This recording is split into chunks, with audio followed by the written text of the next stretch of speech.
ಪ್ರೀತಿಯ ದ್ವಿತೀಯ PUC ವಿದ್ಯಾರ್ಥಿಗಳಿಗೆ ಇಂದಿನ ಅವಧಿಗೆ ಆತ್ಮೀಯ ಸ್ವಾಗತ. ವಿದ್ಯಾರ್ಥಿಗಳೇ, ನಿಮಗೆ ಕಾವ್ಯ ಭಾಗದಲ್ಲಿ ಇಟ್ಟಿರ್ತಕ್ಕಂತಹ ಪದ್ಯವಾದ ಹಬ್ಬಲಿ ಅವರ ರಸಬಳ್ಳಿ ಎನ್ನುವಂತಹ ಪದ್ಯವನ್ನ ತಿಳಿದುಕೊಳ್ಳೋಣ ಇವತ್ತು. ಇದು ಎಂತಹ ಸಾಹಿತ್ಯ? ಜನಪದ ಸಾಹಿತ್ಯ. ನೋಡ್ರಿ, ಎಷ್ಟೆಲ್ಲ ಜಾನಪದ ಚಿತ್ರಗಳನ್ನ ನಿಮಗೆ ತೋರಿಸ್ತಾ ಇದ್ದೀನಿ.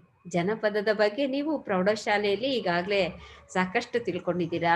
ಪ್ರಥಮ PUCಯಲ್ಲಿ ಕೂಡ ನೀವು ತಿಳ್ಕೊಂಡಿದ್ದೀರಾ. ಶಿಶು ಮಕ್ಕಳಿಗೆ ಒಲಿದ ಮಾದೇವ ಎನ್ನುವಂತಹ ಪದ್ಯ ಇತ್ತಲ್ವಾ, ಜಾನಪದ ಪದ್ಯ, ಅದನ್ನ ತಿಳ್ಕೊಂಡಿದ್ರಿ. ಈಗ ದ್ವಿತೀಯ PUCಯಲ್ಲಿ ಇಟ್ಟಿರ್ತಕ್ಕಂತಹ ಪದ್ಯ ಇನ್ನೂ ಸೊಗಸಾಗಿರ್ತಕ್ಕಂತಹ ಪದ್ಯ.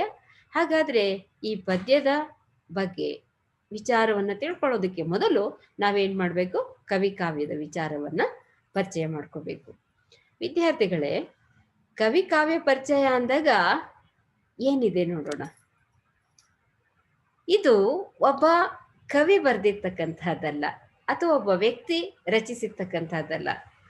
ಜನರ ಅನುಭವದ ಅರಿವಿನ ಮಾತಾಗಿ ಬಂದಿರತಕ್ಕಂತಹ ಸಾಮೂಹಿಕವಾದಂತಹ ಸೃಷ್ಟಿಯ ಸಾಹಿತ್ಯ.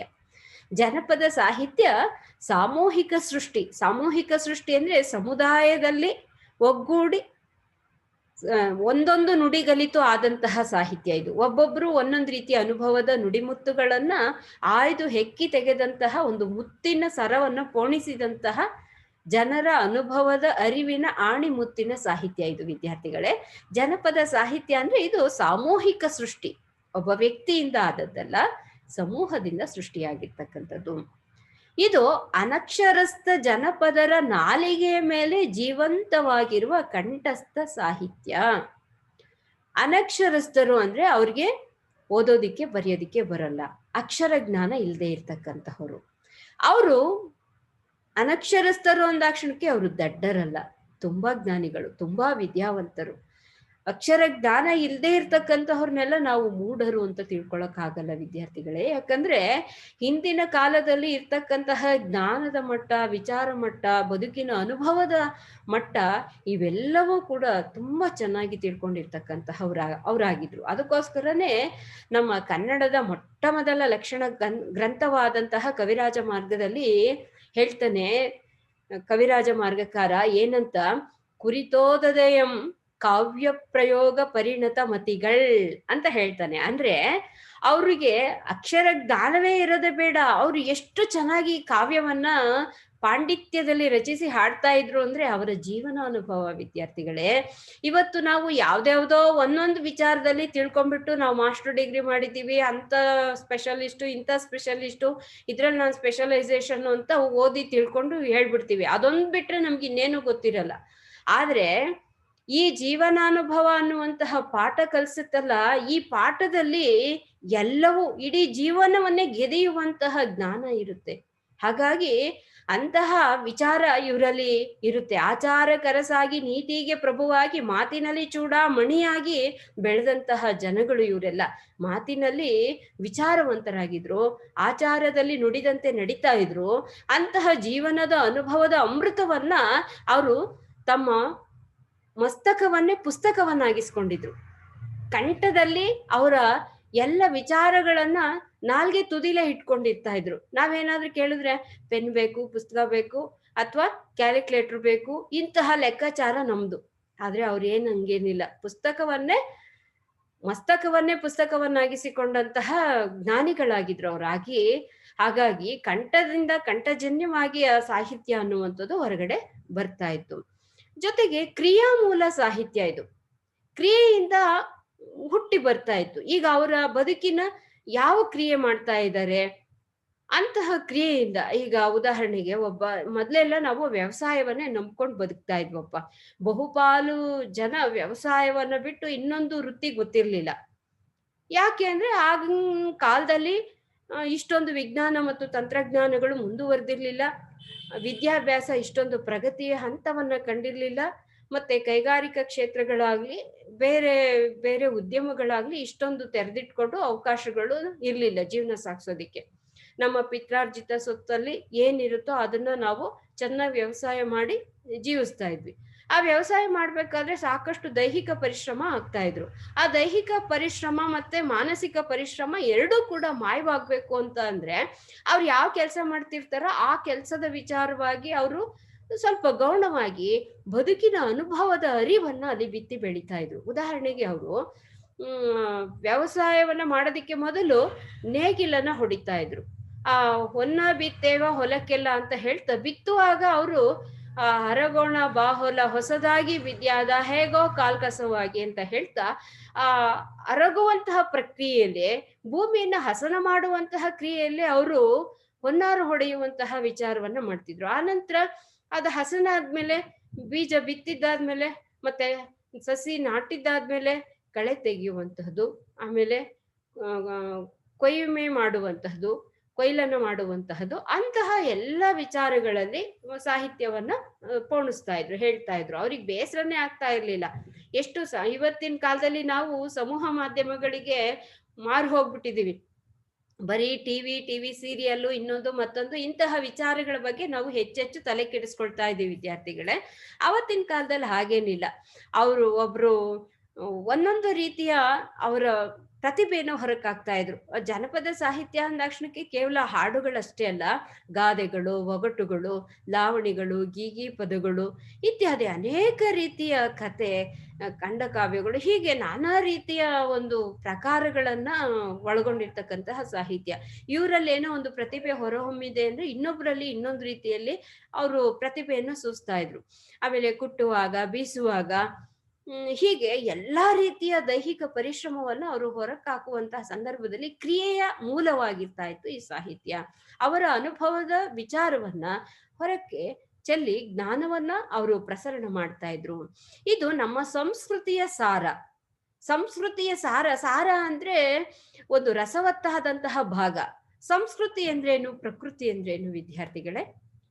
ಪ್ರಕೃತಿ ಅಂದ್ರೆ ನಿಮಗೆ ಗೊತ್ತೇ ಇದೆ. ಬೆಟ್ಟ, ಗುಡ್ಡ, ಕಲ್ಲು, ಮರ, ಇಂತಹವುಗಳನ್ನೆಲ್ಲ ನಾವು ಪ್ರಕೃತಿ ಅಂತ ಕರಿತೀವಿ. ಈಗ ಒಂದು ಮರ ಪ್ರಕೃತಿ ಆದ್ರೆ ಒಂದು ಚೇರು ಅಥವಾ ಒಂದು ಮಂಚ ಅಥವಾ ನೀವು ಕೂತ್ಕೊಳ್ಳುವಂತಹ ಒಂದು ಡೆಸ್ಕು ಇವೇನಾಗುತ್ತೆ, ಸಂಸ್ಕೃತಿ ಆಗುತ್ತೆ. ಆದ್ರೆ ಆ ಮರವನ್ನ ಕಡಿದು ಅದನ್ನ ನಾವು ನಮಗೆ ಬೇಕಾದಂತ ಅಳತೆಗೆ ಅದನ್ನ ಕಟ್ ಮಾಡಿ ಅದಕ್ಕೆ ಒಂದು ಟರ್ನಿಂಗ್ ಮಾಡಿಸಿ, ಒಂದು ಡಿಸೈನ್ ಮಾಡಿಸಿ, ಎಷ್ಟೆಲ್ಲ ಸುಂದರವಾಗಿ ಅದು ಕಾಣ್ಬೋದು ಅಷ್ಟಕ್ಕೆಲ್ಲ ಸಂಸ್ಕಾರವನ್ನು ಕೊಟ್ಟು ಅದನ್ನ ನಾವು ಒಂದು ಸುಂದರವಾದಂತಹ ಒಂದು ಮರವನ್ನಾಗಿ ವಿಭಿನ್ನವಾದ ನೆಲೆಯಲ್ಲಿ ಕೊಡ್ತಾ ಹೋಗ್ತೀವಿ. ಆಗ ಅದು ಸಂಸ್ಕೃತಿ ಆಯ್ತು. ಉದಾಹರಣೆಗೆ ಭತ್ತ ಪ್ರಕೃತಿ ಆದ್ರೆ ಅಕ್ಕಿ ಸಂಸ್ಕೃತಿ ಆಗುತ್ತೆ. ಈಗ ಕಿರಿಚುವ ಗಂಟಲು ಪ್ರಕೃತಿ ಆದ್ರೆ ಸಂಗೀತ ಸಂಸ್ಕೃತಿ ಆಗುತ್ತೆ. ಕಿರಿಚುವ ಗಂಟಲು, ನಮಗೆ ಅಕ್ಷರ ಜ್ಞಾನದ ಅರಿವಿಲ್ಲದೆ ಇರ್ತಕ್ಕಂಥ ಸಂದರ್ಭದಲ್ಲಿ ಭಾಷೆ ಹುಟ್ಟಿದ್ದೆ ಹಾಗೆ ತಾನೆ. ಕಿರಿಚುವ ಗಂಟಲಿಗೆ ಸಂಸ್ಕಾರ ಕೊಟ್ಟಾಗ ನಾವು ಅಕ್ಷರಗಳ ರೂಪದಲ್ಲಿ ಹೊರಹೊಮ್ಮಿಸ್ಕೊಂಡ್ವಿ ನಮ್ಮ ಧ್ವನಿ ಪೆಟ್ಟಿಗೆಯಲ್ಲಿ ಬರಬಹುದಾದಂತಹ ಎಲ್ಲ ಶಬ್ದಗಳನ್ನ.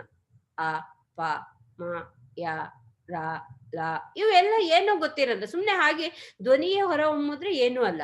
ಆ ಭಾಷೆ ಅನ್ನುವಂಥದ್ದು ಸಂಸ್ಕೃತಿಯ ಪ್ರತೀಕವಾಗಿ ಹೊರಹೊಮ್ಮಿತು. ಕಿರಿಚುವ ಗಂಟಲಿಗೆ ಸಂಸ್ಕಾರ ಕೊಟ್ಟಾಗ ಆ ಒಂದು ಧ್ವನಿಗಳು, ಕ್ಷರ ಅಂದ್ರೆ ನಾಶ ಆಗುವಂಥದ್ದು, ಅಕ್ಷರ ಅಂದ್ರೆ ನಾಶವಿಲ್ಲದೆ ಇರ್ತಕ್ಕಂತಹ ಒಂದು ಅಕ್ಷರಗಳ ವಿಚಾರಗಳನ್ನ ನಾವು ತಿಳ್ಕೊಳ್ತಾ ಹೋದ್ವಿ. ಅದರಿಂದ ಅಕ್ಷರಗಳಿಂದ ಪದವನ್ನ ನಾವು ನಿರ್ಮಾಣ ಮಾಡ್ವಿ, ಪದದಿಂದ ವಾಕ್ಯ, ವಾಕ್ಯದಿಂದ ಬುಧರಿಗೆ ತಿಳಿದುಕೊಳ್ಳಬಹುದಾದಂತಹ ಜ್ಞಾನವನ್ನ ಕೊಡ್ತಾ ಬಂದ್ವಿ. ಅಂತಹ ಒಂದು ವಿಚಾರಗಳು ಬಾಯಿಂದ ಬಾಯಿಗೆ ಹರಡ್ತಾ ಬಂತು. ಈಗ ಆ ಅಮ್ಮ ಅನ್ನುವಂಥದ್ದು ಎಲ್ಲೋ ಒಂದು ಕಡೆ ಹೇಗೋ ಇತ್ತದು ಶಬ್ದ.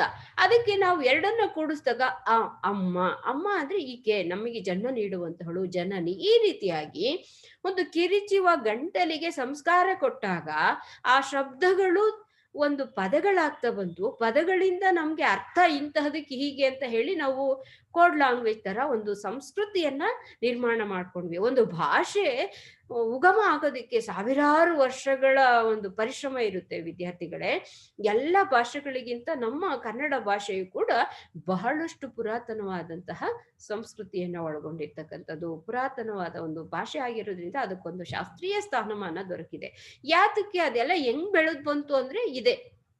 ಯಾವತ್ತು ಜನವಾಣಿ ಬೇರಾಗಿರುತ್ತೆ, ಕವಿವಾಣಿ ಹೂವಾಗಿರುತ್ತೆ. ಅಂತಹ ಒಂದು ಸಂಸ್ಕೃತಿಯನ್ನ ಈಗ ಬರೀ ಮಾತಾಡಿದ್ರೆ ಅದೊಂದು ರೀತಿ ಆಗುತ್ತೆ. ಆ ಕಿರಿಚುವ ಗಂಟಲಿಗೆ ಸಂಗೀತದ ಸ ರೇ ಗ ಮ ಪ ದ ni ಸ ಸಾ ni ದ ಪ ಮ ಗ re ಸ ಸರಿ ಗ ಮ ಪ ದ ni ಸ ಸಾ ni ದ ಪ ಮ ಗ re ಸ ಸರಿ ಗ ಮ ಪ ದ ni ಸ ಸಾ ni ದ ಪ ಮ ಗ ರಿ ಸ.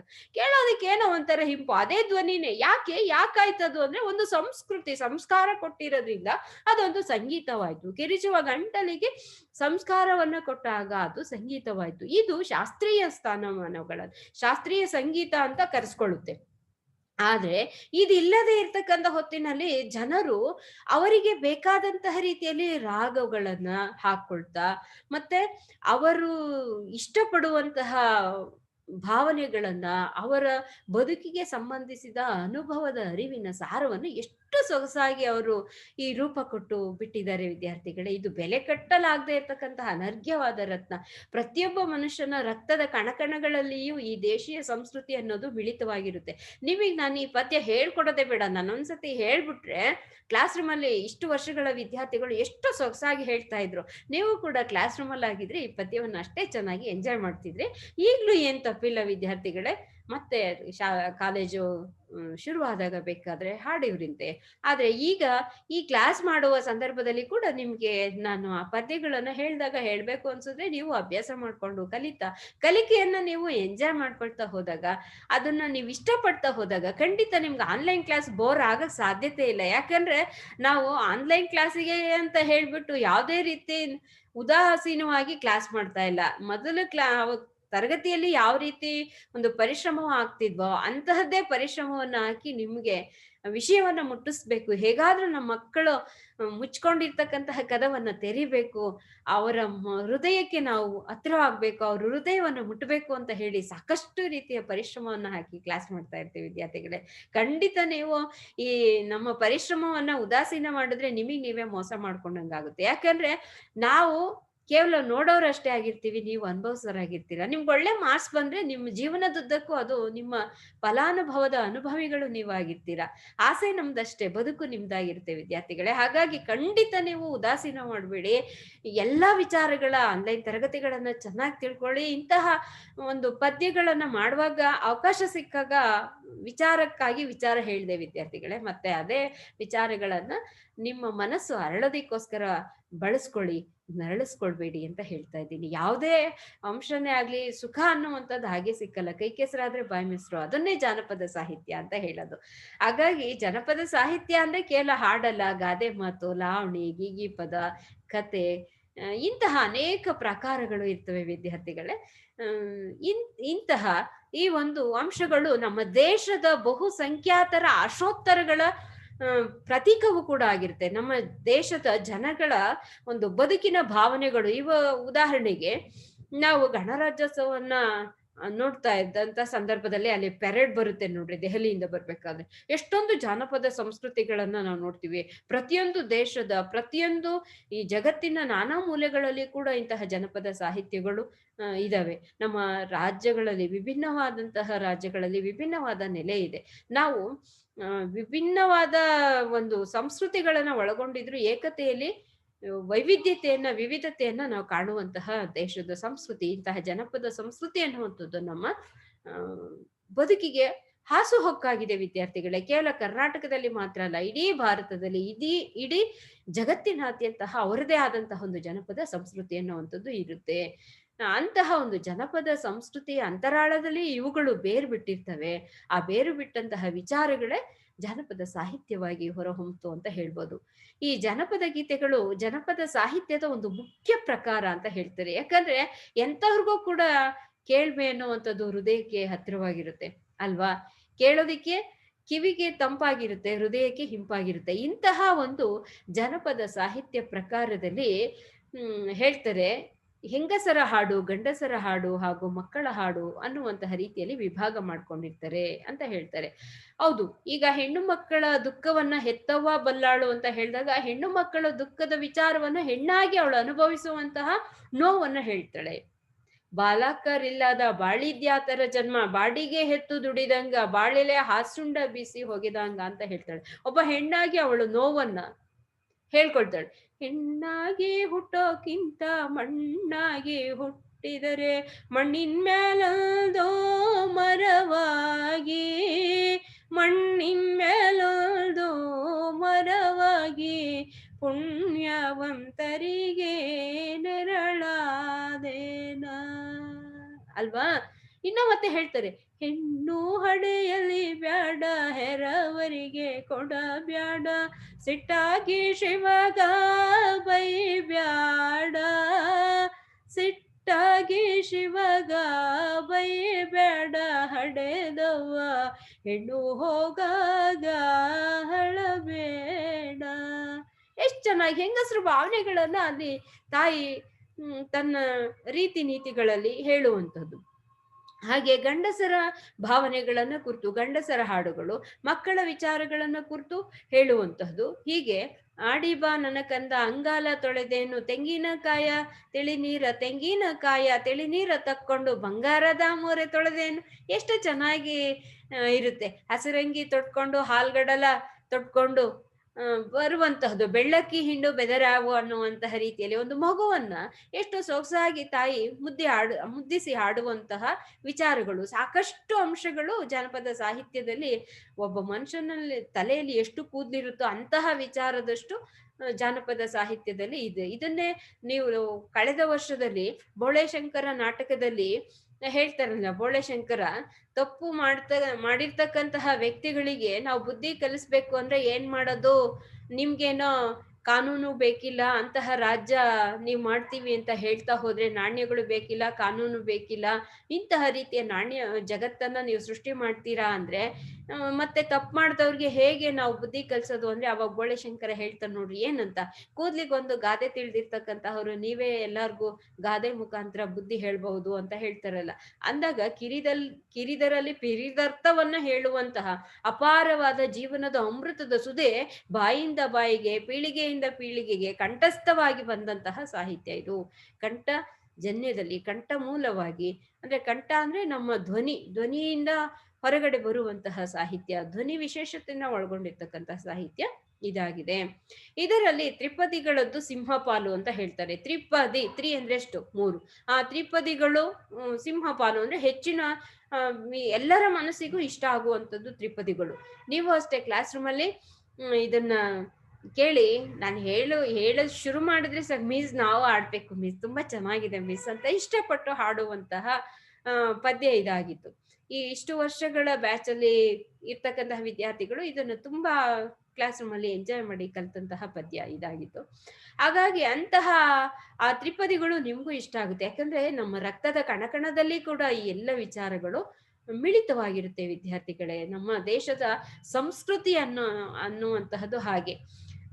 ಇದನ್ನೇ ನಮ್ಮ DVG ಅವರು ಹೇಳ್ತಾರೆ, ಹಳೆಬೇರು ಹೊಸ ಚಿಗುರು ಬಿತ್ತಿರಲು ಮರಸೊಬಗು, ಹಳೆತತ್ವ ದೊಸಯುಕ್ತಿ ದೊಡಗೂಡೆ ಧರ್ಮ ಋಷಿವಾಕ್ಯದೊಡನೆ ವಿಜ್ಞಾನ ಕಲೆ ಮೇಳೈಸೆ ತಕ್ಕುವುದು ಜಸ ನಿನಗೆ ಮಂಕುತಿಮ್ಮ ಅಂತ ಹೇಳ್ತಾರೆ.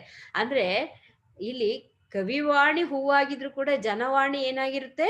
ಬೇರಾಗಿರುತ್ತೆ. ಅಂತಹ ಬೇರನ್ನ ಸತ್ವವನ್ನ ನಾವು ಯಾವತ್ತೂ ಕಳ್ಕೋಬಾರ್ದು. ರಸವತ್ತಾಗಿರ್ಬೇಕು. ನಮ್ಮ ಪೂರ್ವಿಕರ ವಿಚಾರದ ಅನುಭವಗಳನ್ನೆಲ್ಲವನ್ನ ನಾವು ತಿಳ್ಕೊಳ್ತಾ ಹೋಗ್ಬೇಕು. ಯಾಕಂದ್ರೆ ಒಂದು ಭಾಷೆ ಬೆಳಿಬೇಕು ಅಂದ್ರೆ ಸಾಕಷ್ಟು ವರ್ಷಗಳ ಪರಿಶ್ರಮ ಇರುತ್ತೆ ವಿದ್ಯಾರ್ಥಿಗಳೇ. ಒಂದು ಸಂಸ್ಕೃತಿ ನಾಶವಾಯ್ತು ಅಂದ್ರೆ, ಒಂದು ಭಾಷೆ ನಾಶವಾಯ್ತು ಅಂದ್ರೆ ಸಂಸ್ಕೃತಿ ಕೂಡ ನಾಶವಾಗ್ತಾ ಹೋಗುತ್ತೆ.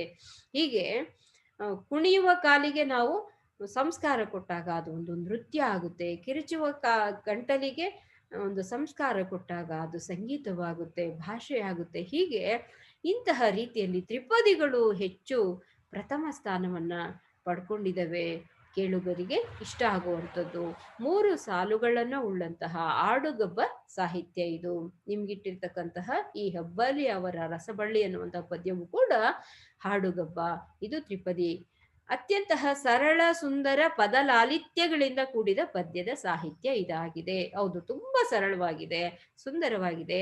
ಪದಗಳ ಲಾಲಿತ್ಯದಿಂದ ಈ ಪದ್ಯ ನಿಮ್ಗೆ ಇಷ್ಟ ಆಗುತ್ತೆ, ಏನು ಕಷ್ಟ ಇರಲ್ಲ. ಅಂತಹ ಸರಳವಾದಂತಹ ಪದ್ಯ ಇದು ವಿದ್ಯಾರ್ಥಿಗಳೇ. ಹಬ್ಬಾಲಿ ಅವರ ರಸಬಳ್ಳಿ ಎಂಬ ಪ್ರಸ್ತುತ ಪದ್ಯ ಭಾಗದಲ್ಲಿ ಜನಪದರು ಬಾಳಿ ಬದುಕಿದ ರೀತಿ ನೀತಿ, ತಾಯಿ ಮತ್ತು ತವರಿನ ಬಗೆಗೆ ಜನಪದರು ಇಟ್ಟುಕೊಂಡ ಅಪಾರವಾದ ಪ್ರೀತಿ ಅಭಿಮಾನಗಳು ಇಲ್ಲಿ ವ್ಯಕ್ತವಾಗಿವೆ. ಹೌದಾ? ನೋಡೋಣವಾ? ಏನ್ ನೋಡೋಣ? ಪದ್ಯವನ್ನ ನೋಡೋಣ. ಪದ್ಯದ ಶೀರ್ಷಿಕೆಯ ವಿಚಾರವನ್ನ ತಿಳ್ಕೊಳ್ಳೋಣಪ್ಪ. ಏನದು? ಹಬ್ಬಲಿ ಅವರ ರಸಬಳ್ಳಿ. ರಸಬಳ್ಳಿ ಅಂದ್ರೆ ಒಂದು ಬಳ್ಳಿಗೆ ರಸವತ್ತಾದಂತಹ ಅಂಶ ಇರುತ್ತೆ ನೋಡ್ರಿ. ಒಂದು ಎಲೆನ ಚಿವುಟಿದ್ರೆ, ಒಂದು ಕಾಂಡವನ್ನ ಮುರಿದ್ರೆ ಅದರಲ್ಲಿ ರಸ ಬರುತ್ತಲ್ಲ, ಹಾಗೆ ಕರುಳು ಬಳ್ಳಿಯ ರಸ ಚೆನ್ನಾಗಿ ಮಿಳಿತವಾಗಿ ಹೋಗ್ಲಿ, ಮನುಷ್ಯರ ಒಂದು ಸಂಬಂಧಗಳ ಸೇತುವೆ, ನಾಗರಿಕತೆಯ ಒಂದು ತುದಿಗೆ ನಾವಿವತ್ತು ಹೋಗ್ತಾ ಇದ್ದೀವಿ. ಅಂತಹ ಸಂದರ್ಭದಲ್ಲಿ ನಾವು ಇವತ್ತು ಸಾಕಷ್ಟು ಸಮೂಹ ಮಾಧ್ಯಮಗಳ ಒಂದು ದಾಸರಾಗ್ತಾ ಇದ್ದೀವಿ ಅಂತ ಹೇಳ್ಬೋದು. ಕೈಯಲ್ಲೇ ಒಂದು ಮೊಬೈಲ್ ಇದ್ರೆ ಬೇರೆ ಜಗತ್ತಿಗೆ ಹೋಗಿರ್ತೀರಾ, ಒಂದು ಕಂಪ್ಯೂಟರ್ ಇರ್ಬೋದು, ಟಿವಿ ಇರ್ಬೋದು ಅಲ್ವಾ? ಹೀಗೆ ಸಾಕಷ್ಟು ರೀತಿಯ ವಿಚಾರಗಳಲ್ಲಿ ನಮ್ಮ ತನವನ್ನ, ನಮ್ಮ ಕ್ರಿಯಾಶೀಲತೆಯನ್ನ ನಾವು ಶೂನ್ಯಗೊಳಿಸ್ಕೊಂಡ್ಬಿಟ್ಟಿದೀವಿ ವಿದ್ಯಾರ್ಥಿಗಳೇ. ಹಿಂದೆ ಹಾಗಲ್ಲ. ಯಾರಾದ್ರೂ ಒಂದು ಒಡ್ಡೋ ವಿಚಾರವನ್ನ ಒಡ್ಡೋದು ಒಡಾಕದು ಅಂತ ಹೇಳೋರು. ಒಂದು ಒಗಟನ್ನ ಹೇಳ್ಬಿಟ್ರೆ ಇನ್ನೊಬ್ರು ಅದಕ್ಕೆ ಆಲೋಚನೆ ಮಾಡಿ ಎಷ್ಟು ಚೆನ್ನಾಗಿ ವಿಚಾರವನ್ನ ಹೇಳ್ತಾ ಇದ್ರು. ಹಾಗೆ ಅವರ ಭಾವನೆಗಳ ವಿಚಾರಗಳು ಪೀಳಿಗೆಯಿಂದ ಪೀಳಿಗೆ ಹರಿದು ಬರುವಂತಹದ್ದು, ಸಂಸ್ಕಾರ ಅನ್ನುವಂತಹದ್ದು ಹರಿದು ಬರುವಂಥದ್ದು ಪೀಳಿಗೆಯಿಂದ ಪೀಳಿಗೆಗೆ. ಅಜ್ಜ ಆಡ್ತಾ ಇದ್ರೆ ಮೊಮ್ಮಗನ ತನಕ ಬರುವಂತಹದ್ದು. ಇಂತಹ ಈ ರಸಬಳ್ಳಿ ಸೊಗಸಾಗಿ ಹರಿದು ಬರ್ಲಿ, ವಂಶವಾಹಿನಿಯಾಗಿ ಅದು ಹರಿದು ಬರ್ಲಿ ಅಂತ ಹೇಳುವಂತಹದ್ದು ಈ ವಿಚಾರಗಳನ್ನ ನಾವು ತಿಳ್ಕೊಳ್ಳೋಣ ವಿದ್ಯಾರ್ಥಿಗಳೇ. ರಸವತ್ತಾದ ಬಳ್ಳಿ ಎಷ್ಟು ಸೊಗಸಾಗಿ ಹಚ್ಚ ಹಸಿರಾಗಿರುತ್ತೆ ನೋಡ್ರಿ ನೋಡೋದಿಕ್ಕೆ. ಹಾಗೆ ಕರುಳು ಬಳ್ಳಿಯ ಸಂಬಂಧಗಳನ್ನ ಇಲ್ಲಿ ಹೇಳುವಂತಹದ್ದು ಈ ಪದ್ಯದ ವಿಚಾರವಾಗಿರುತ್ತೆ. ಪದ್ಯ 6, ಹಬ್ಬಲಿ ಅವರ ರಸಬಳ್ಳಿ. ಹಬ್ಬಲಿ ಅವರ ರಸಬಳ್ಳಿ ಎನ್ನುವಂತಹ ಈ ಪದ್ಯದ ಶೀರ್ಷಿಕೆಯ ವಿಚಾರವನ್ನ ನೋಡೋಣ ವಿದ್ಯಾರ್ಥಿಗಳೇ. ಹಬ್ಬಲಿ ಅಂದ್ರೆ ವ್ಯಾಪಿಸಿಕೊಳ್ಳುವಂಥದ್ದು. ಅವರ ಅಂದ್ರೆ ಯಾರ? ಓದುಗರ, ಕೇಳುಗರ, ಈ ನಾಡಿನ ಸಂಸ್ಕೃತಿಯ ಪ್ರತಿಯೊಬ್ಬರ ಒಂದು ವಿಚಾರಗಳು, ಅವರ ಬದುಕಿಗೆ ಸಂಬಂಧಿಸಿದಂತಹ, ಕರುಳು ಬಳ್ಳಿಗೆ ಸಂಬಂಧಿಸಿದಂತಹ ಎಲ್ಲ ವಿಚಾರಗಳು ರಸಬಳ್ಳಿಯಂತೆ ಹಬ್ಬಲಿ. ರಸ ಅಂದ್ರೆ ಗೊತ್ತಿದೆ ನಿಮ್ಗೆ. ರಸ ಅಂದ್ರೆ ನಾನಾರ್ಥ ಇದೆ. ನವರಸಗಳಲ್ಲಿ ರಸಗಳನ್ನ ಗುರುತಿಸುವ ಸಂದರ್ಭದಲ್ಲಿ ರಸ ಅಂತೀವಿ. ಇಲ್ಲಿ ರಸ ಅಂದ್ರೆ ರಸವತ್ತಾದಂತಹ ವಿಚಾರಗಳು. ಅಂದ್ರೆ ಒಂದು ಬಳ್ಳಿ ಇರುತ್ತಪ್ಪ, ಯಾವ್ದೋ ಒಂದು ಗಿಡದ ಎಲೆ, ಅದನ್ನ ನೀವು ಮುರಿದಾಗ ಅದ್ರಲ್ಲಿ ರಸ ಬರುತ್ತೆ ನೋಡ್ರಿ. ಎಷ್ಟು ರಸವತ್ತಾಗಿ ಗಿಡ ಇರುತ್ತೋ ಅಷ್ಟೇ ಅದು ಹಬ್ಕೊಂಡು ಹೋಗುತ್ತೆ, ಇನ್ನು ಚಿಗುರು ಹೊಡಿತಾ ಹೋಗುತ್ತೆ. ಅದರಲ್ಲಿ ಹಚ್ಚ ಹಸಿರು ವಿಪುಲವಾಗಿ ಕಾಣ್ತಾ ಹೋಗುತ್ತೆ. ಹೆಚ್ಚು ಹೆಚ್ಚು ಹಸಿರಾಗಿದ್ದಾಗ ಅದು ಹೆಚ್ಚು ಹೆಚ್ಚು ಫಲವನ್ನ ಕೊಡ್ತಾ ಹೋಗುತ್ತೆ, ಸಮೃದ್ಧತೆಯ ಸಂಕೇತವಾಗಿರುತ್ತೆ ಆ ರಸಬಳ್ಳಿ. ಹಾಗಾಗಿ ಈ ರಸಬಳ್ಳಿ ಹಬ್ಬಲಿ ಅಂತ ಹೇಳಿ, ಹಬ್ಬಲಿ ಅವರ ರಸಬಳ್ಳಿ ಅಂತ ಹೇಳಿ ಎಲ್ಲರ ಒಂದು ಬದುಕಿನ ಆಶೋತ್ತರಗಳು ರಸಬಳ್ಳಿಯಂತೆ ಹಬ್ಬಿ ಬದುಕು ಸುಂದರವಾಗ್ಲಿ ಅಂತ ಹೇಳುವಂತಹ ಆಶಯವನ್ನು ಒಳಗೊಂಡಿರ್ತಕ್ಕಂತಹ ಪದ್ಯ ಇದು ವಿದ್ಯಾರ್ಥಿಗಳೇ. ಜನಪದ ಸಾಹಿತ್ಯದಲ್ಲಿ ತ್ರಿಪದಿಯು ಪದ್ಯ ಪ್ರಕಾರಕ್ಕೆ ಸಂಬಂಧಿಸಿದಾಗಿದೆ. ಜನಪದ ಸಾಹಿತ್ಯದಲ್ಲಿ ತ್ರಿಪದಿ, ಅಂದ್ರೆ ಎಷ್ಟು? ಮೂರು ಸಾಲುಗಳುಳ್ಳಂತಹ ಪದ್ಯ ತ್ರಿಪದಿ. ಇಂತಹ ಪ್ರಕಾರಕ್ಕೆ, ಪ್ರಕಾರ ಅಂದ್ರೆ ಇದು ಒಂದು ವಿಭಾಗ. ಆ ತ್ರಿಪದಿಯ ಸಂಬಂಧಿಸಿದ ಹೋದ ವರ್ಷ ನೀವು ದ್ವಿಪದಿಯನ್ನು ಓದಿದ್ರಿ. ಯಾವುದದು? ಶಿಶು ಮಕ್ಕಳಿಗೆ ಓದಿದಂತಹ ಮಾದೇವ, ಅದು ದೇವರಿಗೆ ಸಂಬಂಧಿಸಿದಂತಹ ಒಂದು ವಿಚಾರವನ್ನ ಒಳಗೊಂಡಿತ್ತು. ಜನಪದ ಗೀತ ಪ್ರಕಾರ ತುಂಬಾ ಜನಪ್ರಿಯವಾದದ್ದು. ಯಾಕೆಂದ್ರೆ ಹೃದಯಕ್ಕೆ ಹತ್ತಿರವಾಗಿರುತ್ತೆ, ಕಿವಿಗೆ ತಂಪಾಗಿರುತ್ತೆ. ತ್ರಿಪದಿಗಳಲ್ಲಿ ಬಡತನ, ಸಿರಿತನ, ನಡೆ ನುಡಿ, ನೆರೆಹೊರೆಯವರ ಸಂಬಂಧ, ಬಡತನದ ಬದುಕಿನ ಸಿಹಿ ಕಹಿ ಹಾಗೂ ತವರು ಮನೆಯ ತಣ್ಣನೆಯ ನೆನಪಿದೆ. ಮನುಷ್ಯನಿಗೆ ಬದುಕಲ್ಲಿ ಏನೇನು ದಕ್ಕಬೇಕು, ಸಿಕ್ಕಬೇಕು, ಯಾವ ರೀತಿ ಬದುಕಬೇಕು, ಎಲ್ಲ ವಿಚಾರಗಳು ಇಲ್ಲಿ ಇರುತ್ತೆ. ಬದುಕಿನ ಸಿಹಿ ಕಹಿ, ತವರು ಮನೆಯ ತಣ್ಣನೆಯ ನೆನಪು ಎಲ್ಲವೂ ಇಲ್ಲಿದೆ. ಇದರೊಳಗೆ ಜನಪದರು ಕಂಡ ತಾಯಿಯ ರೂಪ ಸ್ವರೂಪ, ತೋರಿದ ಪ್ರೀತಿ, ಮಕ್ಕಳನ್ನ ಬೆಳೆಸಿದ ರೀತಿ ಇದೆ. ಜನಪದ ಲೋಕದ ಸುತ್ತಲ್ಲ ಇಂತಹ ಸಂಸ್ಕೃತಿ ಬಿತ್ತಿರುವಂತಹ ಹಾಡು ಪಾಡುಗಳೊಂದಿಗೆ ತಾಯಿ ಮತ್ತು ತವರಿನ ಬಗೆಗಿನ ಪ್ರೀತಿ ಇಲ್ಲಿ ಅಭಿವ್ಯಕ್ತಗೊಂಡಿದೆ ಅಂದ್ರೆ ಹೊರಹೊಮ್ಮಿದೆ. ಜನಪದ ಸಾಂಸ್ಕೃತಿಕ ಪರಂಪರೆಯ ಮೌಲ್ಯಗಳು ಇಲ್ಲಿ ಅಡಕವಾಗಿದೆ. ಜನಪದ ಸಾಂಸ್ಕೃತಿಕ ಮೌಲ್ಯಗಳು ಇಲ್ಲಿ ಅಡಕವಾಗಿವೆ ಅಂತ ಹೇಳ್ತಿದ್ದಾರೆ. ನೋಡೋಣ ವಿದ್ಯಾರ್ಥಿಗಳೇ, ಪದ್ಯ ಶುರು ಮಾಡೋಣ.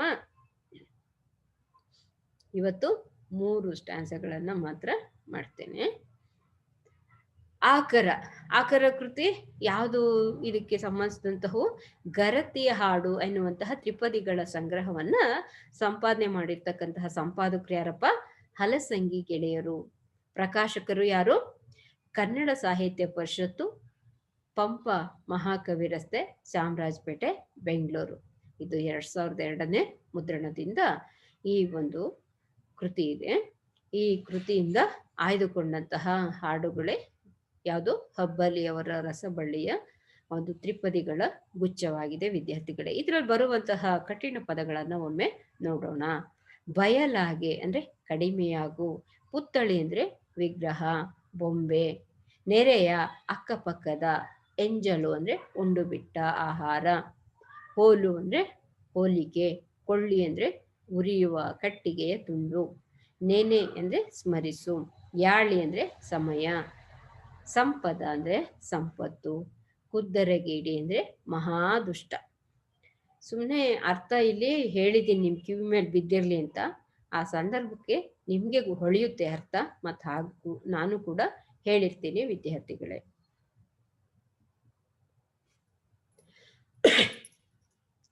ಬಂಗಾರ ಬಳೆ ಇಟ್ಟು ಬೈಬ್ಯಾಡ ಬಡವರ್ನ, ಬಂಗಾರ ನಿನಗೆ ಸ್ಥಿರವಲ್ಲ, ಬಂಗಾರ ನಿನಗೆ ಸ್ಥಿರವಲ್ಲ, ಮಧ್ಯಾಹ್ನದ ಬಿಸಿಲು ಹೊಳ್ಳೋದು ತಡವಲ್ಲ, ಬಿಸಿಲು ಹೊಳ್ಳೋದು ತಡವಲ್ಲ. ಬಡತನ ಬಂದಾರ ಬಡಿಬ್ಯಾಡ ಬಾಲರನ, ಆಡ್ಯಾಡಿ ಬಂದು ತೊಡೆ ಮ್ಯಾಲ, ಆಡ್ಯಾಡಿ ಬಂದು ತೊಡೆ ಮ್ಯಾಲ, ಆಡಿದರ ಬಡತನವೆಲ್ಲ ಬಯಲಾಗೆ, ಬಡತನವೆಲ್ಲ ಬಯಲಾಗೆ. ಉತ್ತಮರ ಗೆಳೆತನ ಪುತ್ಥಳಿ ಬಂಗಾರ, ಮತ್ತ ಹೀನರ ಗೆಳೆತನ, ಮತ್ತ ಹೀನರ ಗೆಳೆತನ, ಮಾಡಿದರ ಹಿತ್ತಾಳೆಗಿಂತ ಬಲುಹೀನ, ಹಿತ್ತಾಳೆಗಿಂತ ಬಲುಹೀನ. ಬಂಗಾರ ಬಳೆ ಇಟ್ಟು ಬೈಬ್ಯಾಡ ಬಡವರನ, ಬಂಗಾರ ನಿನಗೆ ಸ್ಥಿರವಲ್ಲ, ಬಂಗಾರ ನಿನಗೆ ಸ್ಥಿರವಲ್ಲ, ಮಧ್ಯಾಹ್ನದ ಬಿಸಿಲು ಹೊಳ್ಳೋದು ತಡವಲ್ಲ, ಬಿಸಿಲು ಹೊಳ್ಳೋದು ತಡವಲ್ಲ. ಎಷ್ಟು ಚೆನ್ನಾಗಿ ಹೇಳಿದ್ದಾರೆ ನೋಡಿ ವಿದ್ಯಾರ್ಥಿಗಳು. ಬಡತನ ಬಂದಾಗ ಕಷ್ಟ ಇರುತ್ತೆ. ಬಂಗಾರ ಸಿಕ್ಕೋದು ಯಾವಾಗ? ಅದನ್ನ ಕೊಂಡ್ಕೊಳ್ಳೋ ಯೋಗ್ಯತೆ ಯಾವಾಗ ಬರುತ್ತೆ ನಮ್ಗೆ? ಸಿರಿತನ ಬಂದಾಗ. ಸಿರಿತನ ಬಂದಿದೆ ಅಂತ ಹೇಳ್ಬಿಟ್ಟು ನೋಡ್ರಿ, ಇಲ್ಲಿ ಬಂಗಾರದ ಬಳೆ ತೋರಿಸಿದೀನಿ. ಅಂತಹ ದಪ್ಪ ದಪ್ಪನ ದೊಡ್ಡ ದೊಡ್ಡನ ಬಳೆ ತೊಟ್ಕೊಂಡು ನೀವು ಬಡವರ ಮುಂದೆ ಹೋಗಿ ಹಂಗಿಸ್ಬೇಡ. ಹೇ ನೋಡು, ನಾನು ಶ್ರೀಮಂತ, ನನ್ನ ಹತ್ರ ಎಷ್ಟು ಬಂಗಾರ ಇದೆ, ಬೆಳ್ಳಿ ಇದೆ, ನಾನು ಸುಖದ ಸುಪ್ಪತ್ತಿಗೆಯಲ್ಲಿದ್ದೀನಿ, ನೀನು ದರಿದ್ರ ಬಡತನವನ್ನ ಅನುಭವಿಸ್ತಾ ಇದ್ಯಾ ಅಂತ ಹೇಳಿ ಅವರನ್ನ ಹೀಯಾಳಿಸ್ಬೇಡ ಅಂತ ಹೇಳ್ತಾ ಇದ್ದಾರೆ. ಬಂಗಾರ ಬಳೆ ಇಟ್ಟು ಬೈಬೇಡ ಬಡವರ್ನ. ನೀನ್ ಬಂಗಾರ ಸಿರಿತನ ಬಂದ್ರೆ ನೀನ್ ಕರೆದು ದಾನವ ಮಾಡು, ಭಿನ್ನಾಣ ಹೊಕ್ಕು ಕೈಲಾಸ ಸರ್ವಜ್ಞ ಅಂತ ಹೇಳ್ತಾನೆ ಸರ್ವಜ್ಞ ಕವಿ. ಹಾಗೆ ನಿನಗ್ ಸಿರಿತನ ಬಂದಿದ್ರೆ ಗರ್ವ ಪಡ್ಬೇಡ. ಬಡತನ ಸಿರಿತನ ಅನ್ನುವಂತಹದ್ದು ಯಾರಿಗೂ ಶಾಶ್ವತವಾದದ್ದಲ್ಲ. ಹೇಗೆ ಅಂದ್ರೆ ಇಲ್ಲೊಂದು ಪ್ರಕೃತಿಯನ್ನೇ ಹೋಲಿಕೆ ಕೊಟ್ಟು ಹೇಳ್ತಾ ಇದ್ದಾರೆ ನೋಡಿ ವಿದ್ಯಾರ್ಥಿಗಳೇ. ಸೂರ್ಯೋದಯದ ಸಂದರ್ಭದಲ್ಲಿ ಏನಾಗುತ್ತೆ, ಸೂರ್ಯ ಎಷ್ಟು ಚೆನ್ನಾಗಿ ಕಾಣ್ತಾ ಇರ್ತಾನೆ ಅಲ್ವಾ? ಹಾಗೆ ಸೂರ್ಯ ಏರ್ತಾ ಏರ್ತಾ ಮೇಲಕ್ಕೆ 12 ಗಂಟೆ ಬರೋ ತನಕ ಬಿಸಿಲು ಬಹಳ ಪ್ರಕಾಶಮಾನವಾಗಿ ಅದರ ರಂಗು ಹೆಚ್ಚಾಗ್ತಾ ಇರುತ್ತೆ, ಬಿಸಿಲಿನ ತಾಪನೂ ಹೆಚ್ಚಾಗಿರುತ್ತೆ. ಮಟ ಮಟ ಮಧ್ಯಾಹ್ನ ಅಂದ್ರೆ 12 ಗಂಟೆ ಬಿಸಿಲು. 12 ಗಂಟೆ ಬಿಸಿಲಾದ್ಮೇಲೆ 1 ಗಂಟೆ ಆದ್ಮೇಲೆ ಏನಾಗುತ್ತೆ, ಬಿಸಿಲಿನ ತಾಪ ಕಡಿಮೆ ಆಗುತ್ತೆ. 2 ಗಂಟೆಗೆ ಇನ್ನು, 3 ಗಂಟೆಗೆ ಇನ್ನು, 4 ಗಂಟೆಗೆ ಇನ್ನೂ ಕಡಿಮೆ, 5 ಗಂಟೆಗೆ ಇನ್ನೂ ಕಡಿಮೆ, 6 ಗಂಟೆ ಅಷ್ಟೊತ್ತಿಗೆ ಏನಾಗುತ್ತೆ, ಸೂರ್ಯ ಅಸ್ತಂಗತನಾಗ್ತಾನೆ. ಅಂದಾಗ ಆ ಮಧ್ಯಾಹ್ನದ ಬಿಸಿಲು ಹೊಳ್ತಾ ಹೊಳ್ತಾ ಹೊಳ್ತಾ ಹೊಳ್ತಾ ಸೂರ್ಯನೇ ಅಸ್ತಂಗತವಾಗ್ತಾ ಹೋಗ್ತಾನೆ. ಆಗ ಏನಾಗುತ್ತೆ, ಕತ್ತಲು ಆವರಿಸುತ್ತೆ. ಹಾಗೆ ವಿದ್ಯಾರ್ಥಿಗಳೇ, ಈ ಸಿರಿತನ ಅನ್ನುವಂಥದ್ದು ನಿಮ್ಮ ಜೀವನದಲ್ಲಿ ಸೂರ್ಯೋದಯದ ಸಂದರ್ಭದಲ್ಲಿ ಏರುವಂತಹ ರವಿಯ ರೀತಿಯಲ್ಲಿ ಕಾಣ್ತಾ ಹೋಗಬಹುದು. ಆದ್ರೆ ಏರಿದವನು ಚಿಕ್ಕವನಾಗಲೇಬೇಕೆನ್ನುವ ನೀತಿಯನ್ನು ಸೂರ್ಯನೇ ಸಾರಿ ಹೇಳ್ತಾ ಇದ್ದಾನಲ್ವರ. ಹಾಗೆ ನಿನ್ನಲ್ಲಿ ಸಿರಿತನ ಬಂದಿದ್ರೆ ಅದು ಒಂದು ದಿವಸ ಅದು ಕರಗಿ ಹೋಗ್ಬೋದು. ಬಡತನ ಸಿರಿತನ ಅನ್ನುವಂಥದ್ದು ಯಾವತ್ತೂ ಶಾಶ್ವತ ಅಲ್ಲ. ಮನುಷ್ಯನಾದಂತಹವನು ಈ ಪ್ರಕೃತಿಯನ್ನ ನೋಡು ಕಲಿ. ಪ್ರಕೃತಿ ಏನ್ ಹೇಳ್ತಾ ಇದೆ, ನಾ ದೊಡ್ಡವನು ಅಂತ ಹೇಳಿ ಬಲು ಗರ್ವದಿಂದ ನೀ ಮೆರೆದಾಡಬೇಡ ಗೆಳೆಯ ಅಂತ ಹೇಳ್ತಾ, ನೀನ್ ಗರ್ವವನ್ನ ಪಟ್ರೆ ಸೂರ್ಯನೇ ನಿನಗ್ ಸಾರಿ ಸಾರಿ ಹೇಳ್ತಾ ಇದ್ದಾನೆ. ಈ ಬಿಸಿಲು ಯಾವ ರೀತಿ ಒಂದು ಅರ್ಧ ದಿವಸ ಏರುತ್ತೆ, ಮತ್ತರ್ಧ ಹಗಲಲ್ಲಿ ಅದು ಇಳಿದು ಹೋಗುತ್ತೆ. ಹಾಗೆ ಈ ಬಡತನ ಸಿರಿತನ ಅನ್ನುವಂಥದ್ದು ಮನುಷ್ಯನಿಗೆ ಶಾಶ್ವತವಾದದ್ದಲ್ಲ. ಬಂಗಾರ ತೊಟ್ಕೊಂಡಿದ್ಯಾ ಇಟ್ಕೊಂಡಿದ್ಯಾ ಅಂದ್ರೆ ಸಂತೋಷವಾಗಿ ನಿನ್ ಮಟ್ಟಿಗೆ ನೀನಿರು, ಇನ್ನೊಬ್ಬರನ್ನ ಹಂಗಿಸ್ಬೇಡ, ಹೀಯಾಳಿಸ್ಬೇಡ. ಅಂದಾಗ ನೀನ್ ಬಡತನವನ್ನೇ ನೀನು ಯಾವಾಗ್ಲೂ ವೈಭವೀಕರಿಸು ಅಂತಲೂ ಹೇಳ್ತಾ ಇಲ್ಲ. ಬಡವರನ್ನ ಕಂಡ್ರೆ ಹೀಯಾಳಿಸ್ಬೇಡ, ನಿನಗ್ ಸಾಧ್ಯವಾದ್ರೆ ಒಂದಿಷ್ಟು ಒಳ್ಳೆಯದನ್ನ ಮಾಡು ಅಂತ ಹೇಳ್ತಾರೆ. ಇಂತಹದ್ದೇ ಪದ್ಯ ವಿದ್ಯಾರ್ಥಿಗಳೇ. ಇನ್ನ ಒಂದು ನನಗೆ ತಟ್ಟನೆ ಜ್ಞಾಪಕಕ್ಕೆ ಬರುತ್ತೆ. ಚಲುವೆ ಚಲುವೆ ಎಂದು ಅತಿ ಆಸೆ ಪಡಬ್ಯಾಡ, ಚಲುವಿದ್ದರೇನೋ ಗುಣವಿಲ್ಲ, ಚಲುವಿದ್ದರೇನೋ ಗುಣವಿಲ್ಲ, ಹೊಳೆ ನೀರು ತಿಳಿಯಿದ್ದರೇನೋ ರುಚಿಯಿಲ್ಲ, ತಿಳಿಯಿದ್ದರೇನೋ ರುಚಿಯಿಲ್ಲ. ಬಂಗಾರ ತಕ್ಕೊಂಡು ಬಡವರನ್ ಬೈಬೇಡ, ಬಂಗಾರ ನಿನಗೆ ಸ್ಥಿರವಲ್ಲ, ಬಂಗಾರ ನಿನಗೆ ಸ್ಥಿರವಲ್ಲದಿದ್ದರು ಹಗಲು ರಾತ್ರಿಗೆ ತಡವಲ್ಲ, ಹಗಲು ರಾತ್ರಿಗೆ ತಡವಲ್ಲ. ಕೆಂಪು ಹೆಂಡತಿ ಎಂದು ಅತಿ ಆಸೆ ಪಡಬೇಡ, ಹತ್ತಿಯ ಹಣ್ಣು ಬಲು ಕೆಂಪು, ಹತ್ತಿಯ ಹಣ್ಣು ಬಲು ಕೆಂಪಾಗಿದ್ದರು ಬಿಚ್ಚಿ ನೋಡಿದರೆ ಉಳು ಬಹಳ, ಬಿಚ್ಚಿ ನೋಡಿದರೆ ಉಳು ಬಹಳ. ಕಪ್ಪು ಹೆಂಡತಿ ಎಂದು ನಿಂದಾನೆ ಮಾಡಬೇಡ, ನೇರಳೆ ಹಣ್ಣು ಬಲು ಕಪ್ಪು, ನೇರಳೆ ಹಣ್ಣು ಬಲು ಕಪ್ಪಾಗಿದ್ದರು ತಿಂದು ನೋಡಿದರೆ ರುಚಿ ಬಹಳ, ತಿಂದು ನೋಡಿದರೆ ರುಚಿ ಬಹಳ. ಎಷ್ಟು ಸೊಗಸಾಗಿ ಹೇಳಿದಾರಲ್ವ ವಿದ್ಯಾರ್ಥಿಗಳೇ. ಇಂತಹದ್ದೇ ಒಂದು ತತ್ವವನ್ನ, ಸಿದ್ಧಾಂತವನ್ನ, ಥೀಮನ್ನ ಒಳಗೊಂಡಿರ್ತಕ್ಕಂತಹ ಪದ್ಯಗಳು ನೆನಪಾಯ್ತು. ತಟ್ಟನೆ ಹಾಗೆ ನಿಮ್ಮ ಮುಂದೆ ಹೇಳ್ಕೊಂಡೆ. ನಿಮ್ಗೆ ಇಲ್ಲಿ ಒಂದು ವಿಚಾರ, ಮನುಷ್ಯನಾದಂತಹವನಿಗೆ ಬಡತನ ಸಿರಿತನ ಅನ್ನುವಂತಹದ್ದು ಶಾಶ್ವತವಾಗಿ ಉಳಿಯುವಂತಹದ್ದಲ್ಲ. ಬಡತನವಿರಲಿ ಸಿರಿತನವಿರಲಿ, ಮನುಷ್ಯನಾದಂತಹವನು ಸಮಸ್ಥಿತಿಯಲ್ಲಿ ತನ್ನ ಮನಸ್ಸನ್ನ ಇಟ್ಟುಕೊಂಡು ಆತ ಸುಸಂಸ್ಕೃತನಾದ ನಾಗರಿಕ ಪ್ರಜ್ಞಾವಂತನಾಗಿ ಆತ ಬಾಳೋದು ಸೂಕ್ತ. ಉದಾಹರಣೆಗೆ, ನೀನು ಪ್ರಕೃತಿಯನ್ನು ನೋಡಿ ಕಲಿ. ಮಧ್ಯಾಹ್ನದ ಬಿಸಿಲು ಇಳಿದು ಅದು ಇನ್ನಿಲ್ಲವಾಗ್ತಾ ಹೋಗುತ್ತೆ, ಕತ್ತಲ ಆವರಿಸುತ್ತೆ ಪ್ರಕೃತಿಯಲ್ಲೇ. ಹಾಗೆ ನಿನ್ನಲ್ಲಿರ್ತಕ್ಕಂಥ ಸಿರಿತನ ಅನ್ನುವಂಥದ್ದು ಒಂದಲ್ಲ ಒಂದು ದಿವಸ ಅದು ಕಳೆದು ಹೋಗಬಹುದು. ಪ್ರಕೃತಿಯನ್ನು ನೋಡಿ ನೀನು ಕಲಿ ಅಂತ ಹೇಳಿ ಸಿರಿವಂತರಿಗೆ ಬುದ್ಧಿಯನ್ನ ಹೇಳ್ತಾ ಇದ್ದಾರೆ ಈ ಒಂದು ಜಾನಪದ ಜ್ಞಾನಿಗಳು, ವಿಚಾರವಂತರು. ಮೊದಲನೇದ್ರಲ್ಲಿ. ಎರಡನೇದು, ಬಡತನ ಬಂದರೆ ಬಡಿಬ್ಯಾಡ ಬಾಲರನ, ಆಡ್ಯಾಡಿ ಬಂದು ತೊಡೆ ಮ್ಯಾಲ, ಆಡ್ಯಾಡಿ ಬಂದು ತೊಡೆ ಮ್ಯಾಲ ಆಡಿದರ ಬಡತನವೆಲ್ಲ ಬಯಲಾಗೆ. ಅಲ್ವಾ, ಎಷ್ಟ್ ಚೆನ್ನಾಗಿ ಹೇಳ್ತಾರೆ. ಕೂಸಿದ್ದ ಮನೆಗೆ ಬೀಸಣಿಗೆ ಯಾತಕ, ಕೂಸು ಕಂದಯ್ಯ ಹೊಳ ಹೊರಗ, ಕೂಸು ಕಂದಯ್ಯ ಒಳಗ ಹೊರಗ ಆಡಿದರ. ಅಲ್ವಾ, ಕೂಸು ಕಂದಯ್ಯ ಒಳ ಹೊರಗ ಆಡಿದರ ನಿಮ್ಮ ಬಡತನ ಎಲ್ಲನೂ ಕೂಡ ನಿರ್ಮೂಲನ ಆಗುತ್ತೆ, ನಿಮ್ಮ ದಣಿವೆಲ್ಲ ಹಿಂಗಿ ಹೋಗುತ್ತೆ.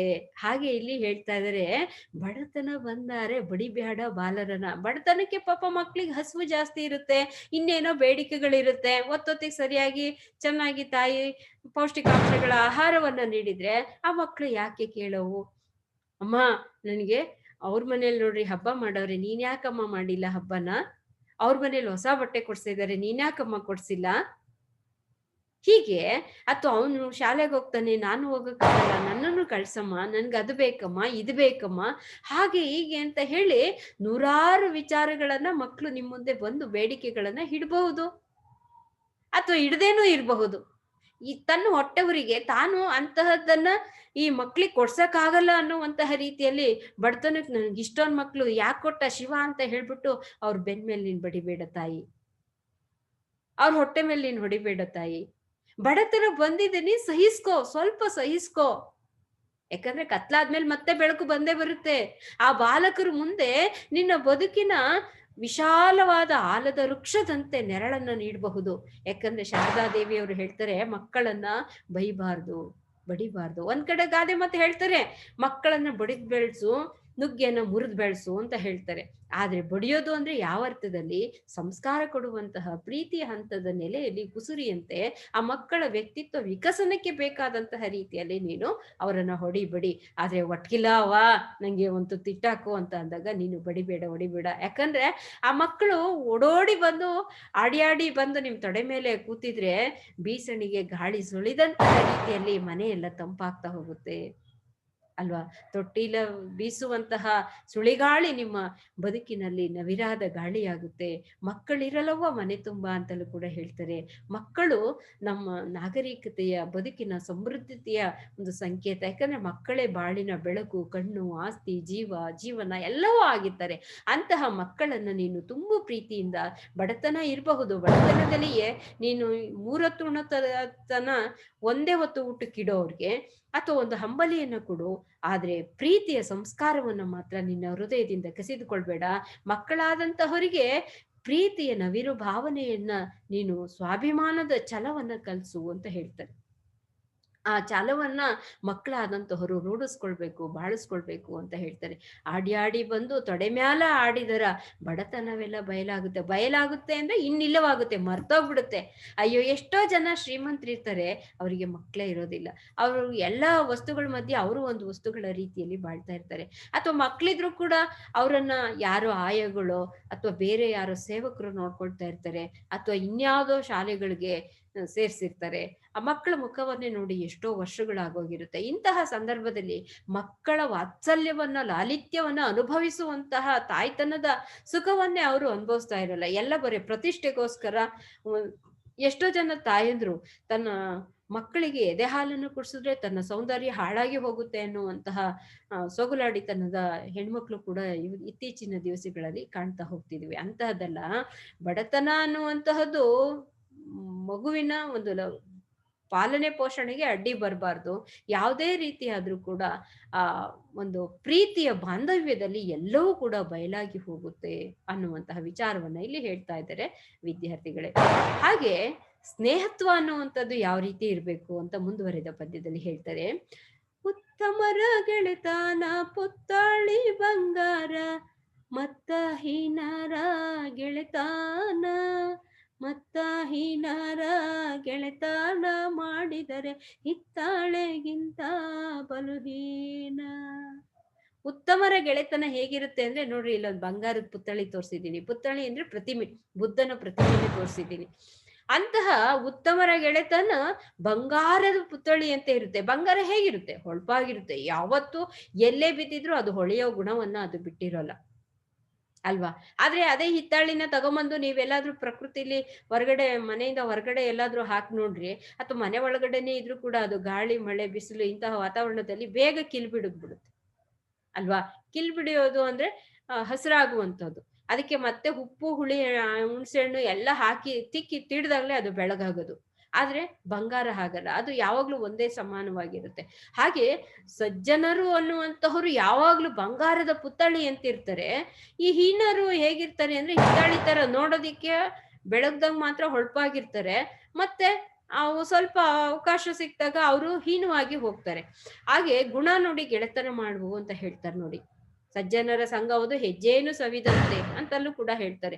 ಆ ಸಜ್ಜನರ ಸಂಘ ಹೆಜ್ಜೆಯನ್ನು ಸವಿದಂತಹ ರೀತಿಯಲ್ಲಿ ಇರುತ್ತೆ. ಉತ್ತಮರ ಗೆಳೆತನ ಪುತ್ಥಳಿ ಬಂಗಾರದಂತೆ ಇರುತ್ತೆ. ಬಂಗಾರ ಹೇಗೆ ಹೊಳಪಾಗಿರುತ್ತೋ ಹಾಗೆ ಅಂತಹ ರೀತಿಯ ಹೊಳಪಾಗಿರ್ತಕ್ಕಂತಹ ಒಂದು ಸ್ನೇಹ ಸೌಗಂಧವನ್ನ ನಾವು ತಿಳ್ಕೊಬೇಕು. ಹಾಗೆ ದುರ್ಜನರ ಒಂದು ಸಂಘವದು ಬಚ್ಚಲ ರೊಚ್ಚಿನಂತೆ ಅಂತ ಕೂಡ ಹೇಳ್ತಾರೆ ಅಲ್ವಾ? ಬಚ್ಚಲ ರೊಚ್ಚಿನಂತೆ ಆಗ್ಬಾರ್ದು ಅಲ್ವಾ? ಯಾವುದೇ ರೀತಿಯ ಉತ್ತಮರ ಗೆಳೆತನವನ್ನ ನಾವು ಮಾಡಿದಾಗ ಒಂದು ಪ್ರೀತಿಯ ಒಡನಾಟ ಇರುತ್ತೆ. ಸಜ್ಜನರ ಸಂಘವುದು ಹೆಜ್ಜೆಯನ್ನು ಸವಿದಂತೆ, ಹೆಜ್ಜೆಯನ್ನು ಸವಿದಂತಹ ರೀತಿಯಲ್ಲಿ ಒಂದ್ ಕಡೆ ಹೋಲಿಕೆ ಕೊಟ್ಟಿದ್ದಾರೆ. ಇನ್ನೊಂದ್ ಕಡೆ ಹೇಳ್ತಾರೆ, ಈಗ ಬಂಗಾರದ ಪುತ್ಥಳಿಯಂತೆ, ಬಂಗಾರದಂತ ಸ್ವಾಮಿ ಕೈಯತ್ ಮುಗಿಬೇಕು, ಬಂಗಾರದಂತ ಮನುಷ್ಯ ಅಂತ ಹೇಳ್ತಾರೆ. ಬಂಗಾರದ ಮನುಷ್ಯ ಅಂತ ಪಿಕ್ಚರೇ ಬಂದಿತ್ತು ನೋಡ್ರಿ. ಯಾಕೆ? ಅವನು ತ್ಯಾಗಮಯಿ ಆಗಿರ್ತಾನೆ. ಅವ್ನಿಗೆ ಎಷ್ಟೇ ಕಷ್ಟ ಬಂದ್ರು ಆ ಬಂಗಾರದ ಗುಣ, ನೀನ್ ಕಾಸು ತೀಡು ಏನೇ ಮಾಡು ಅದ್ರ ಹೊಳಪನ್ನ ಕಳ್ಕೊಳ್ಳಲ್ಲ ಅಲ್ವಾ? ಚಂದನವ ಕೊರೆದು ತೇದೊಡೆ ನೊಂದೆನೆಂದು ಕಂಪ ಬಿಟ್ಟೀತೆ ಅಂತ ಹೇಳ್ತಾರಲ್ಲ, ಹಾಗೆ ಬಂಗಾರವನ್ನ ಕೂಡ ಅಷ್ಟೇ ನೀನು ಮೂಸೆಲಿಟ್ಟು ಕರಗಿಸಿ ಏನೇ ಮಾಡಿರು ಅದು ಇನ್ನಿಷ್ಟು ಹೊಳಪು ಹೆಚ್ಚಿಸ್ಕೊಳ್ಳುತ್ತೆ ವಿನಃ ಅದು ಹೀನವಾಗಲ್ಲ. ಅದ್ರ ತನ್ನ ಗುಣವನ್ನ ಮಾಸ್ಕೊಳ್ಳೋದಿಲ್ಲ. ಹಾಗೆ ಇಲ್ಲಿ ಉತ್ತಮರ ಗೆಳೆತನ ಯಾವತ್ತು ಬಂಗಾರದ ಪುತ್ಥಳಿ ಅಂತಿರುತ್ತೆ. ಅದಕ್ಕೋಸ್ಕರ ವಿದ್ಯಾರ್ಥಿಗಳೇ, ನೀವ್ ಯಾವತ್ತು ಒಳ್ಳೆಯವರ ಸಹವಾಸವನ್ನ ಮಾಡ್ಬೇಕು, ಕೆಟ್ಟವರ ಸಹವಾಸವನ್ನ ಮಾಡಬಾರ್ದು. ಸ್ನೇಹತ್ವ ಅನ್ನುವಂಥದ್ದು ಬದುಕಿಗೆ ಬಹಳಷ್ಟು ಬೆಲೆ ಬಾಳುವಂಥದ್ದು, ಬೆಲೆ ಕಟ್ಟಲಾಗದೆ ಇರ್ತಕ್ಕಂತಹ ಅನರ್ಘ್ಯ ರತ್ನ. ಅಂತಹ ಸ್ನೇಹ ಸೌಗಂಧವನ್ನ ನೀವು, ಪ್ರೀತಿ ಸೌಗಂಧವನ್ನ ಅನುಭವಿಸ್ಬೇಕು ಅಂದ್ರೆ ಗುಣ ನೋಡಿ ಗೆಳೆತನ ಮಾಡಿ ಅನ್ನುವ ರೀತಿಯಲ್ಲಿ ಉತ್ತಮರ ಸ್ನೇಹ ಯಾವತ್ತು ಬಂಗಾರದ ಪುತ್ಥಳಿಯಂತೆ ಇರುತ್ತೆ. ಹಾಗೆ ನೋಡ್ರಿ, ಸ್ನೇಹ ಸೌಗಂಧ, ಅವ್ರ ಮಕ್ಕಳು ಎಷ್ಟು ಚೆನ್ನಾಗಿ ಹಾರ್ಟಿನ ಚಿತ್ರ ಹಿಡ್ಕೊಂಡು ನಮ್ಮೆಲ್ಲ ಹೃದಯಗಳ ಬಂಧನ ಬೆಸುಗೆ ಆಗ್ಲಿ ಅಂತ ಹೇಳ್ತಾ ಇರ್ತಕ್ಕಂಥದ್ದು. ಹೀಗೆ ಮತ್ತೆ ಹೀನರ ಗೆಳೆತನ ಮಾಡಿದರೆ ಹಿತ್ತಾಳೆಗಿಂತ ಬಲುಹೀನ. ಹಿತ್ತಾಳೆಯಂತಹ ಸ್ನೇಹ ನೀವು ಮಾಡಬೇಡಿ. ನಾವು ಹೊರಗೆ ಒಂಥರ ಬಣ್ಣ, ಒಳಗೆ ಇನ್ನೊಂದ್ ತರ ಕತ್ರಿ, ಬಾಯಿಗೆ ಬೆಲ್ಲ ಹೃದಯದಲ್ಲಿ ಕತ್ರಿ ಅಂತಾರಲ್ಲ, ಅಂತಹ ರೀತಿಯ ಕತ್ತರಿ ಮಾತುಗಳನ್ನ ಅವರು ಒಳಗಡೆ ಇಟ್ಕೊಂಡಿರ್ತಾರೆ. ಹೊರಗಡೆ ಒಂದ್ ರೀತಿಯಲ್ಲಿ ತೋರ್ಪಡಿಕೆ ಆಗಿರುತ್ತೆ. ಮೇಲೆ ತಳ್ಕು ಒಳಗೆ ಉಳ್ಕು ಅಂತ ಹೇಳ್ತಾರಲ್ಲ, ಅಂತಹ ರೀತಿಯ ಸ್ನೇಹ ಬೇಡ ನಿಮ್ಗೆ.